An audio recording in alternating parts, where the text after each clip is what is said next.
Tiempo de análisis postelectoral aquí en Periodista Digital y para ello nos visitan dos analistas políticos de excepción, Pedro Fernández Barbadillo, columnista de Periodista Digital, Libertad Digital y otros medios. ¿Qué tal, Pedro? Buenos Hola, días. buenos días.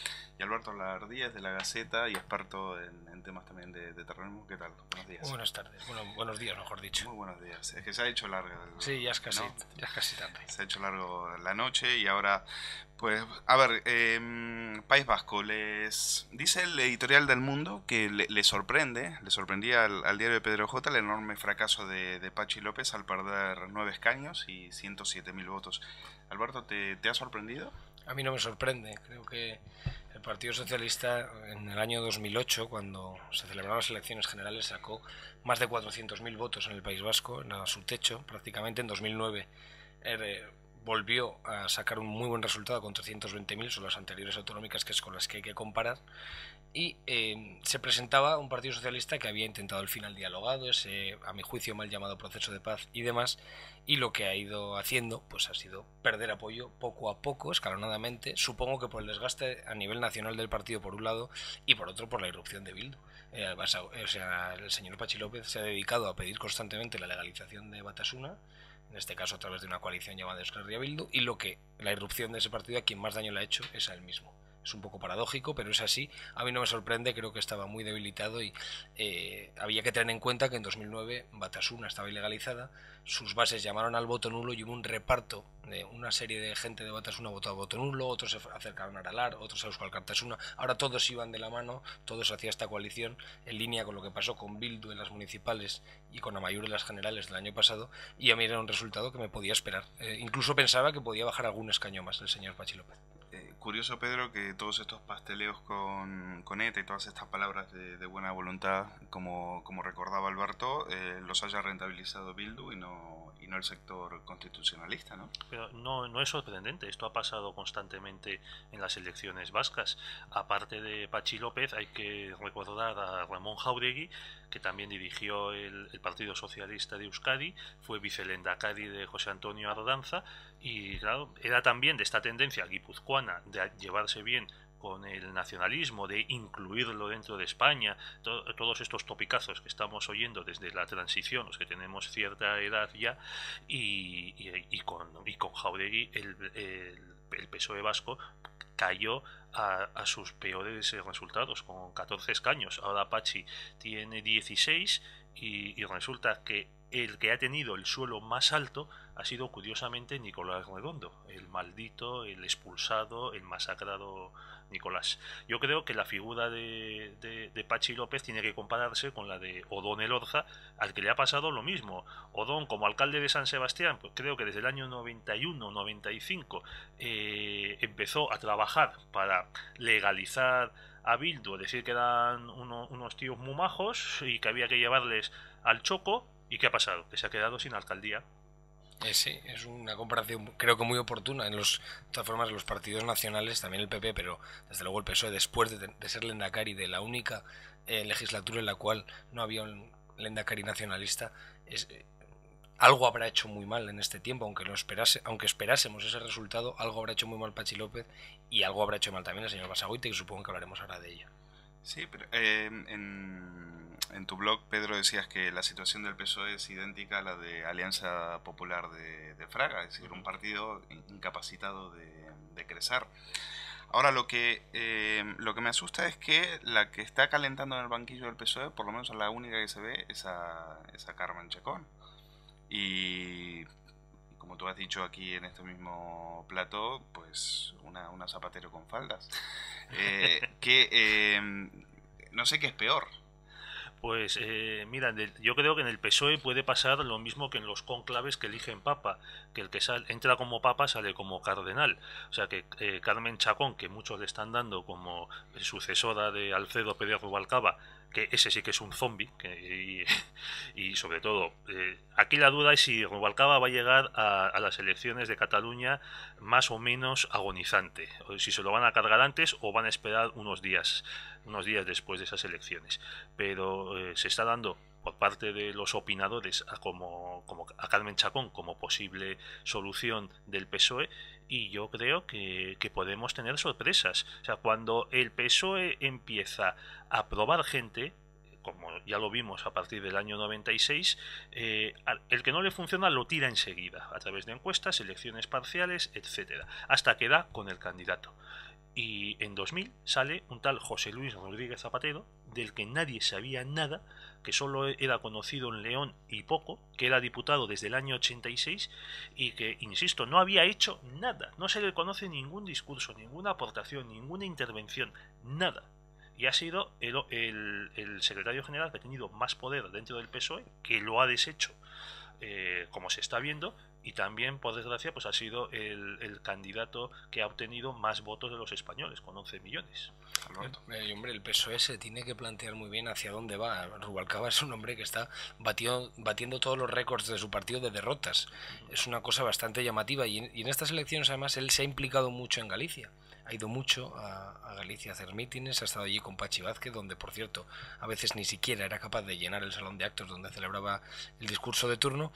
Y bueno, no sé si Chacón es una buena sustituta o no. A mí me parece que no, que también está quemada, que formaba parte de un gobierno que nos ha llevado a la ruina, un gobierno que ha dejado la peor herencia posible al actual, y un gobierno en el cual, insisto, Chacón era una de las cabezas visibles. Chacón es esa continuación del zapaterismo, como bien apuntabais. No creo que pueda ser la solución el PSOE. Tiene que hacer una reflexión profunda, ver hacia dónde va, ver qué quiere, ver, por ejemplo, qué quiere el Partido Socialista de Cataluña, al que pertenece la señora Chacón. Es decir, estamos hablando de un partido que está constantemente rozando el independentismo, y no es broma, parece exagerado, pero con las declaraciones de Pere Navarro de los últimos días, bueno, ahora se le va a desgajar Ernest Maragall para montar otro partido. Lo del PSOE es muy complicado. En Galicia va cuesta abajo, en el País Vasco, donde ha sido el Endacari durante 3 años, va también hacia abajo, casi no tiene poder territorial. No sé, el PSOE, no sé a quién tiene que elegir. Supongo que tendría que hacer esa catarsis y ser alguien joven, algún rostro nuevo, alguien que ilusione, que transmite algo de carisma, y no un Rubalcaba, que bueno, es hombre de la trastienda, de la conspiración, y que hoy no pinta nada en la política española y que cada vez pinta menos. Pero, si me permites, Luis, es que no es solo una cara joven, un candidato nuevo, no quemado, sino también qué ideas nos va a ofrecer. De ideas, sí, claro, es una catarsis de ideas PSOE. También. El Zapatero nos trajo a Philippe Petit y su republicanismo cívico, que consistía poco menos que en poner en la escena pública lo que antes era íntimo, o sea, la vida sexual de cada cual, y con quién iba y con quién no iba. ¿Qué nos ofrece el PSOE ahora? Nada. ¿Qué nos puede ofrecer un candidato nuevo? ¿Qué piensa sobre la nación española? ¿Qué piensa sobre la Constitución? ¿Qué piensa? O sea, no hay federalismo o no federalismo. ¿Cómo hay que llegar a acuerdos con nacionalistas o no? ¿Cuál es su discurso? Es que ese es el tema, no es solo el candidato, como decías, hay una catarsis de ideas también, no conferencias políticas de estas que suenan muy bien, en las que no se debate nada y que se hacen para que el candidato aparezca en loor de multitudes y en grandes aplausos. No, una reflexión de verdad. Y yo digo lo del rostro nuevo porque a Chacón sus militantes ya le han dicho no. Es que ha perdido con Rubalcaba. Es lo que te iba a preguntar. Es decir, se la pegan en Cataluña, pasó con Montilla, O'Donnell Elorza pierde la alcaldía, y así todo siguen. Pachi López con el nacionalismo ya no sabía, solamente a un grupo editorial, al Berri, si no me equivoco, le daba hasta 1,5 millones de euros por año. Es decir, es muchísimo dinero para un solo periódico, para un periódico de papel. Es decir, ha hecho lo imposible para que le quieran, para mimetizarse con el paisaje, y se la siguen pegando, y así todo parece que el cuerpo es como que les pide más. Eso es lo que no se entiende. Y no olvidemos que las comunidades que gobierna el PSOE, Asturias y Andalucía, es gracias a Izquierda Unida. Exacto. O sea, empieza a ser fagocitado por Izquierda Unida. O sea, lo que decía Julio Anguita a principios de los 90 de ejecutar el sorpaso, de sobrepasar al PSOE, y que el Izquierda Unida se convirtiese en una especie de partido comunista italiano, en el eje de la izquierda, se puede acabar sucediendo.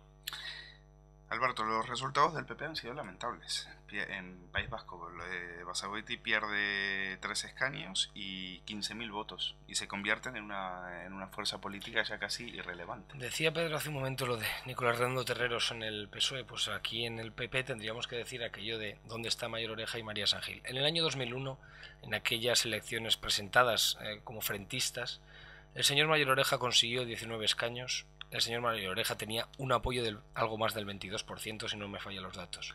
Hoy el señor Basagoiti tiene 10 escaños y un 11%, si llega, de apoyo. El PP vasco ha aparcado un discurso de firmeza, de defender claramente España, de defender claramente la dignidad frente a los terroristas. Lo ha abandonado no porque no haya hecho declaraciones fuertes contra los nacionalistas o contra los etarras, sí las ha hecho, pero de fondo lo que subyacía era un discurso más tranquilo, más blando, no había que crispar. Y bueno, sus resultados son esos. Los ciudadanos vascos, en 10 años le han quitado la mitad del apoyo al PP vasco. Y a ver hacia dónde va. Los Oyarzábal, los Maroto, los Basagoiti, tendrá que pensar que algo han hecho mal, en qué han fallado a su votante, porque no creo que haya cambiado tanto el paisaje en el País Vasco en 10 años. María San Gil, a la que demonizaron, pues en los peores años del zapaterismo sacó 15 escaños, que ya los quisiera ahora Basagoiti. No, es que si vamos a los números, la caída del PP es todavía mayor.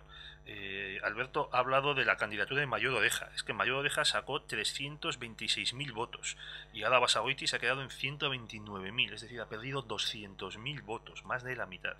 En ese momento el PP quedó segundo, ahora es cuarto. Esto no le había pasado nunca al partido que tenía el gobierno nacional. O sea, quedar cuarto en las elecciones vascas. Quedaba segundo, en todo caso quedaba tercero, pero ha quedado cuarto. Y por detrás, en este caso, de Bildu. ¿Y esos votos los ha recogido UPyD, que mantiene su escaño? No, yo lo que creo es que ha habido un cambio de papeletas.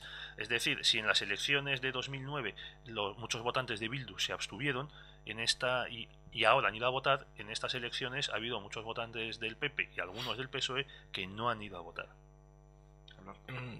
Puede ser, también hay personas que hablaban de que sobre todo en Álava había habido voto útil a otros partidos, supongo que se referían al PNV, lo digo porque lo escuché ayer por la noche en la radio y me llamaba la atención. Yo no sé si la gente del PP vasco en eso de intentar justificar lo injustificable, es decir, o de reconocer que simplemente cada vez le vota menos gente, habla de un voto útil al PNV como si el votante del PP de repente decidiera votar al PNV. No lo sé, porque es muy difícil conocer por qué cada persona ha votado o por qué esas tendencias van para un lado o para otro. Desde luego, los datos son demoledores para el PP vasco. Ayer el propio Oyarzábal, cuando los primeros sondeos a pie de urna y demás hablaban de que iba a tener 10, decía, no, nosotros superaremos las encuestas como siempre las hemos superado, porque es verdad que históricamente al PP vasco normalmente las encuestas le dan un número y luego consigue un par de escaños más porque hay un voto oculto, porque la gente no se atreve del todo a decir voto al PP, pero es que ya no, señores, Basagoiti, Oyarzábal, Maroto, algo están haciendo muy mal.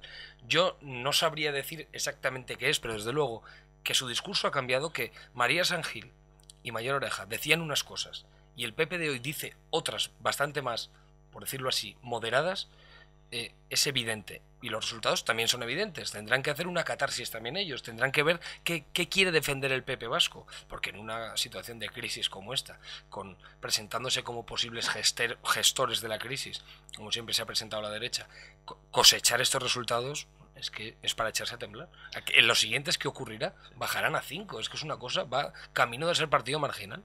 Bueno, para confirmar lo que tú decías de que es mentira que haya habido voto útil al PP, pues simplemente dos datos. O sea, el PNV en 2009 sacó 399.000 votos y ahora Urkullu ha sacado 383.000, o sea, 16.000 votos menos. O sea, no ha podido haber voto útil del PP al PNV porque el PNV ha perdido votos. Claro, se decía que ese voto útil era para frenar a Bildu. Claro. Hombre, yo tal vez, insistiendo, como dice Alberto, que no podemos saber lo que hace la gente, a no ser que nos lo cuenten, y aún así habría que desconfiar mucho, tal vez haya habido algún voto en Guipúzcoa de gente de derechas, incluso de gente de socialista al PNV, para vencer a Bildu. Porque Bildu tiene todo el poder en Guipúzcoa, la Diputación, el Ayuntamiento de San Sebastián, más de la mitad de los ayuntamientos, y es verdad que el PNV ha estado a punto de superar a Bildu en unos cientos de votos. Al final ha ganado Bildu,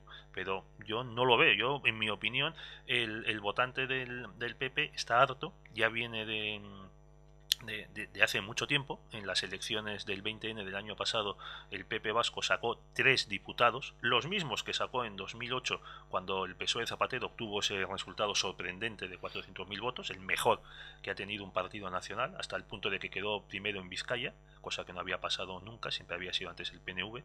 Pero es que en 2000 el PP, encabezado por Aznar, el de la mayoría absoluta, sacó 7 diputados vascos, los mismos que el PNV y más que el PSOE.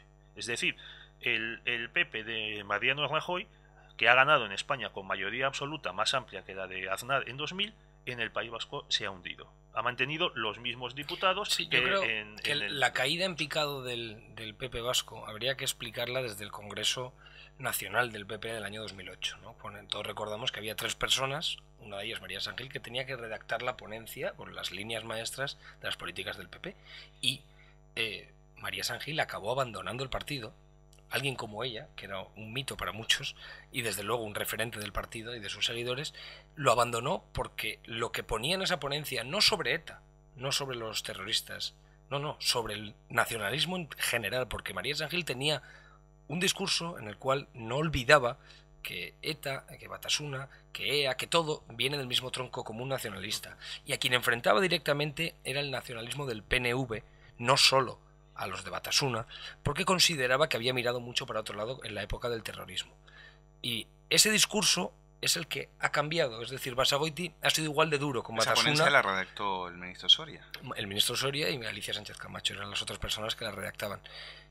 El discurso frente a todo el nacionalismo, el PP ha sido un discurso amable de estos años de Basagoiti, de acercarse a ellos, posibles pactos, hay que tener en cuenta que es un partido muy apoyado y por tanto la gobernabilidad, estas cosas. No enfrentar al PNV y ponerle ante sus vergüenzas en la cara como ha hecho la propia Rosa Díez, que antes pactaba con el PNV. Efectivamente. O sea, que fue consejera la en un política gobierno de coalición da muchas vueltas, ¿no? Pero hoy, la verdad es que hoy el PP se acerca con una mano casi tendida al PNV y sin embargo solo Rosa Díez es la que con ese mínimo escaño o ese mínimo apoyo mantiene un discurso muy duro contra los nacionalistas llamados moderados. Es que además hay que tener en cuenta quién es Iñaki Oyarzábal.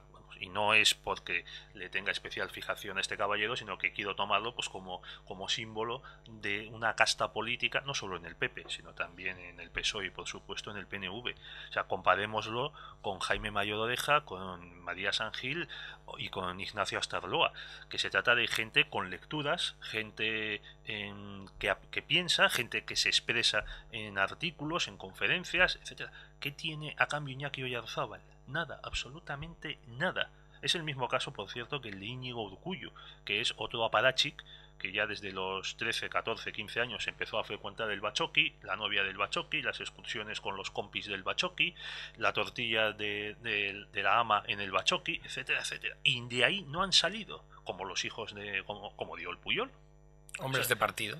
Hombres de partido, que es que además toda su vida está a través del partido. O sea, la novia, las excursiones, el tiempo de ocio, los amiguetes, los negocietes, etcétera, etcétera, etcétera. No creo que sea ahora momento de hacer sangre, pero tengo que decirlo. El señor Oyarzábal es quizá del PP vasco el hombre que más ha disgustado con múltiples declaraciones a las víctimas del terrorismo.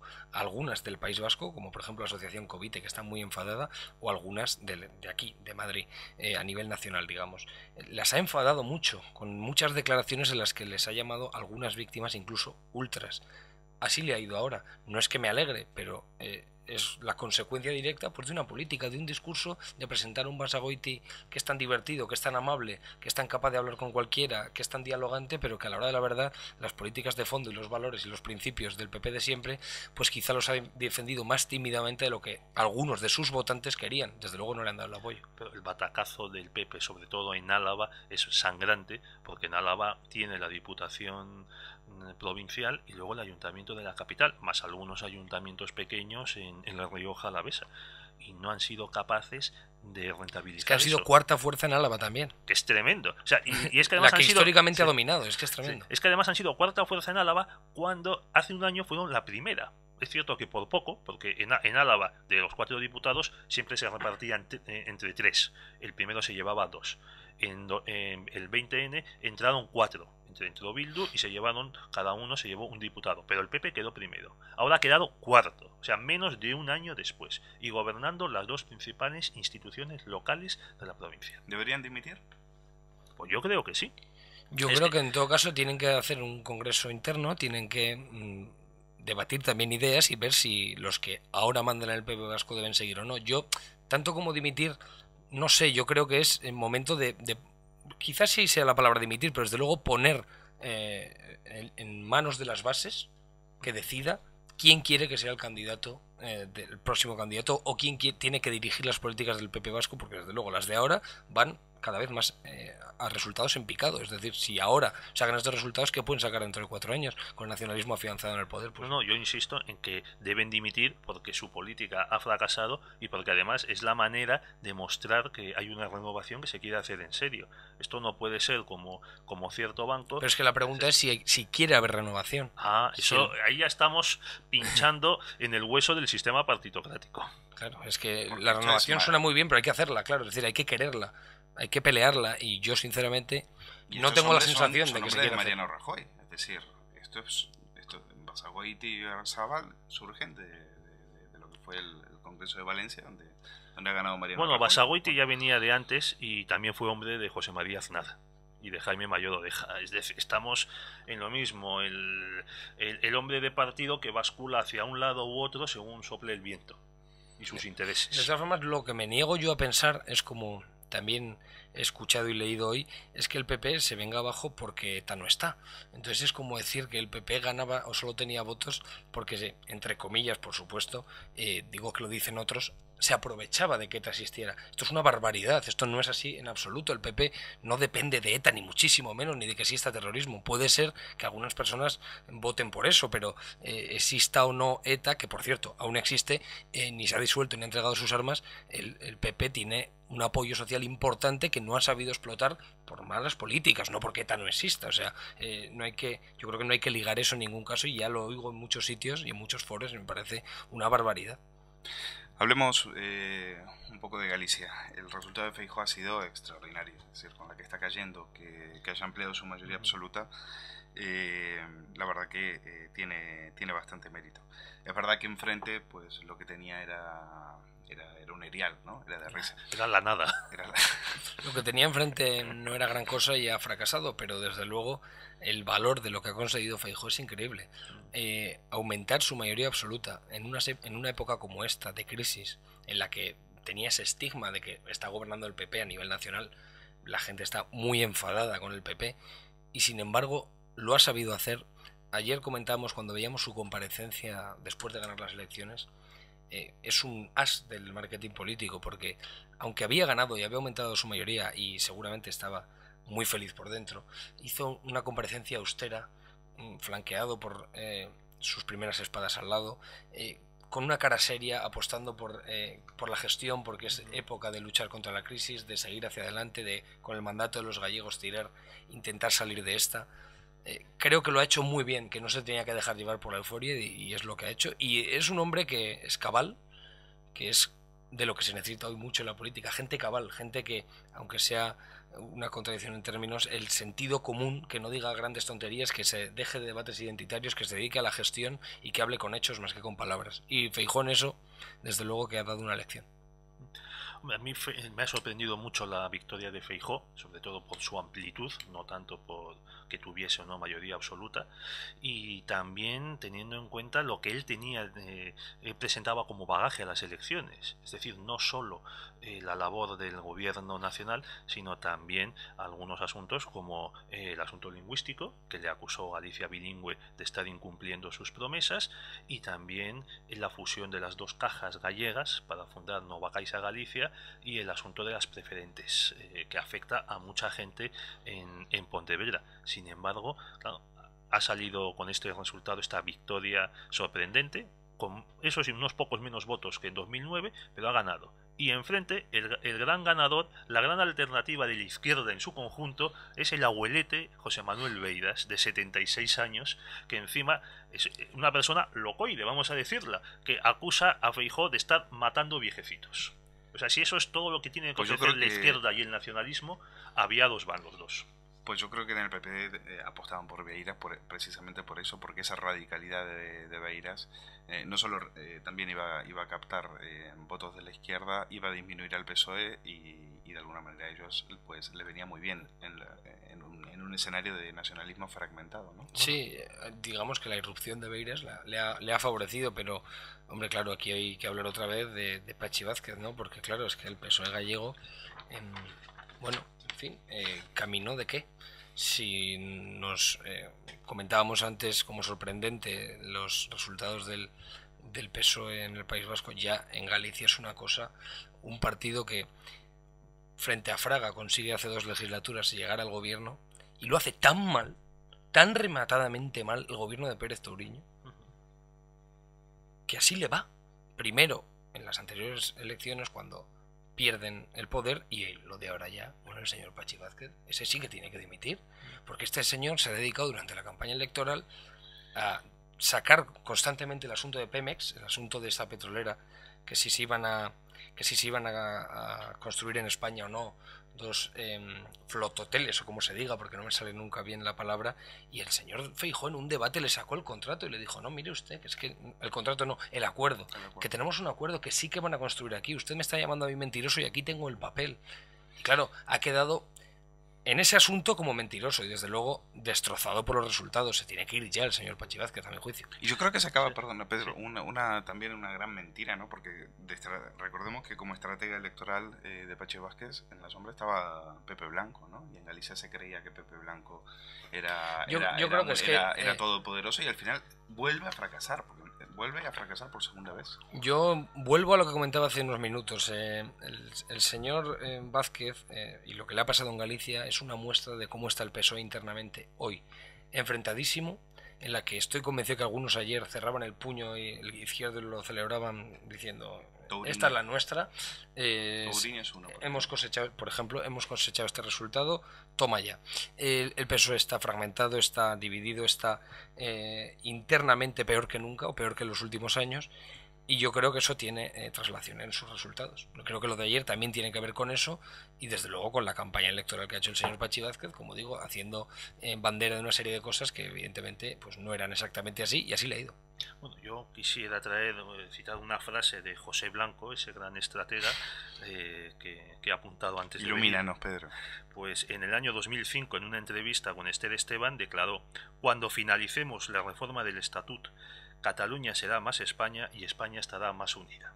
O sea, estos son los estrategas que dirigen los oráculos. Una amiga mía gallega me decía ayer, es que lo de Feijóo es normal, porque no había gran alternativa. Hay gente que ha votado a Beiras, y no es broma, precisamente porque no había otro. Decir, bueno, pues yo no soy votante del PP y digo, bueno, ¿a quién voto? Y veo lo que hay, digo, bueno, pues voto a Beiras, que al menos es gracioso, con esas declaraciones altisonantes, grandilocuentes que hace siempre, que cualquier día, bueno, en fin, dice auténticas tonterías. Ayer, de hecho, dijo algunas por la noche.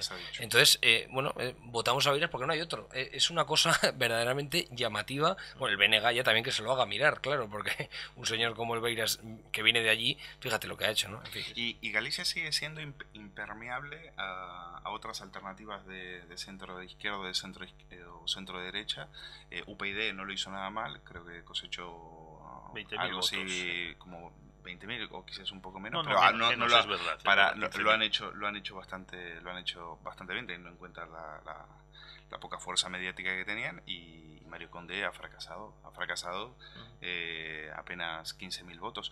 Sigue estando, no sé si es que el umbral está muy alto o es que Galicia en eso lo tiene claro. No hay sitio para un escaño como si lo hay en el País Vasco.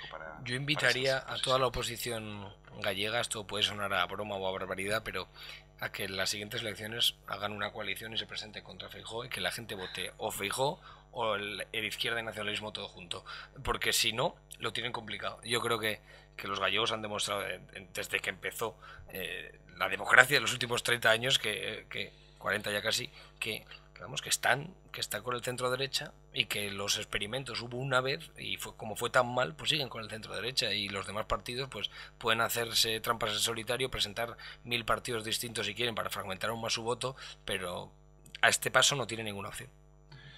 Bueno, yo quería abundar en lo que ha dicho Alberto de cómo el bipartito destrozó al PSOE, pero no solo al PSOE, también al bloque. O sea, lo hundió mucho de tal manera porque llegó al gobierno y fue incapaz de hacer una política distinta. Ahora tenemos a Anso Quintana, el auxiliar de enfermería, pues de delegado de una constructora en Brasil. O sea, como todos los conseguidores Exilio dorado, ¿no? y similares. De la constructora San José, de Jacinto Rey. Sí, pues en Brasil. En Brasil dices, bueno, ¿qué sabe un auxiliar de enfermería de construcción y de servicios diversos, que es a lo que se dedican las constructoras, no solo a la construcción, sino a otro tipo de servicios y consultorías? Pues bueno, este es el tipo de cosas que le hunde a la izquierda en Galicia. También es cierto, como tú decías, que hay un mínimo, un umbral del 5% que hace muy difícil la entrada de nuevos partidos. Pero en los 80 el Parlamento gallego llegó a tener, creo que 5, y si no 6 partidos dentro, incluido Coalición Galega y otros muchos. Sucede que el PP gallego se conoce muy bien en Galicia. La patean de arriba abajo, tienen unos grandes alcaldes, otros los llamarían caciques, y las diputaciones, por ejemplo, etcétera, etcétera, y lo hacen muy bien. Bueno, pues como el PSOE andaluz controlaba Andalucía hasta hace bien poco, o el PNV, porque se patean todos los pueblos y van ahí con la boina, la cachava y las chirucas a los pueblos. Y eso lo hacía Fraga, lo hacía Arzayus, lo hacía Puyol, lo hacía Manolo Chávez. Es un ejemplo de cómo hacer política, aunque no nos guste del todo. Pero dice, bueno, al menos que se manchen los zapatos. Pues tenemos que dejarlo aquí. Alberto Lardia, muchísimas gracias por visitarnos aquí en Periodista Digital. Te seguiremos leyendo en la Gaceta. Gracias a vosotros.